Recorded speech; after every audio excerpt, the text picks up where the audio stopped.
Hey, Jenny, are you there? Hey, yes. Are you okay? Not really. There's something I need to tell you. What happened? Is it something serious?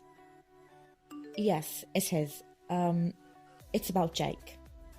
Well, I have been longing to tell you something about me and Jake as well since last month. So you tell me first, and then I will.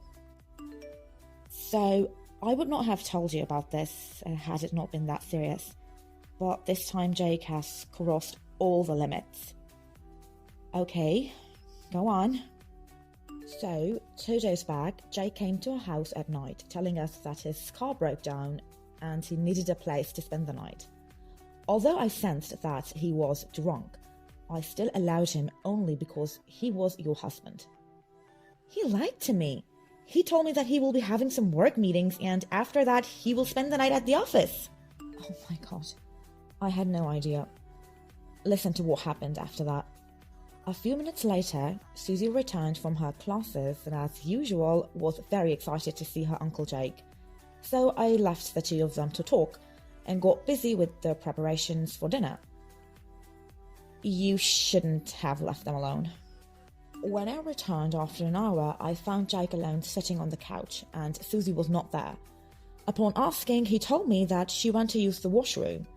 Soon after that, Jake said that a mechanic came and repaired his car and he wouldn't stay for the night.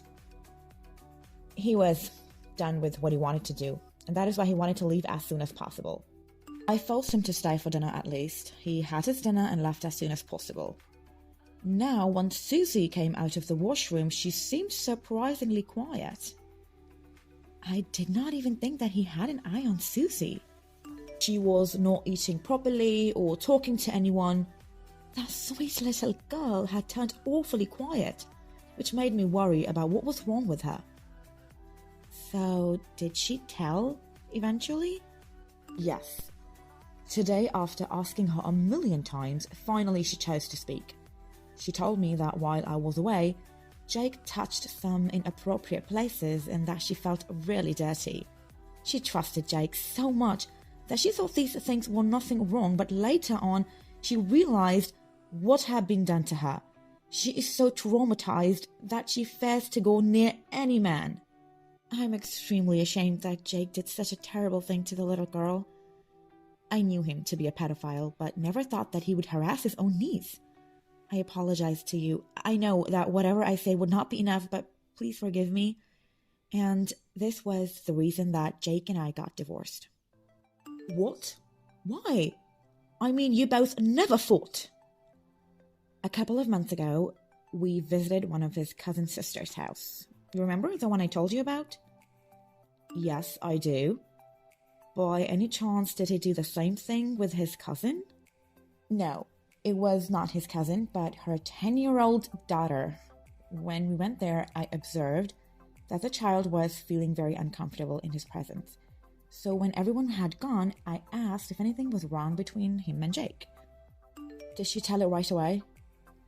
No, she did not tell it right away, as it would create a problem between me and Jake, but on persuasion she gave in and narrated the whole incident when Jake had done the same thing to her as well. Oh, that poor thing. I feel so ashamed to call myself his wife. Jenny, you are nowhere to be blamed. That is his character, and you are not responsible for that. Then did you have a talk with him about this? Not that very day. After 3 days of coming back, I decided to ask him what had actually happened. Did he tell the truth? He tried to lie as much as possible, but later on, when he understood that I knew everything, he had nothing to do but to tell me the truth. I could not believe that the man whom I loved so much would turn out to be a beast like him. I feel you. Nobody could have known that he was such a disgusting person. So that day, after a lot of arguments, I decided that it will be best for both of us if we get divorced. I was not able to look at him for another second. I packed my clothes and moved out of the house. So, where did you stay all this time? I joined a firm and rented a flat for myself, and after a week I consulted my lawyer and sent him the divorce papers right away.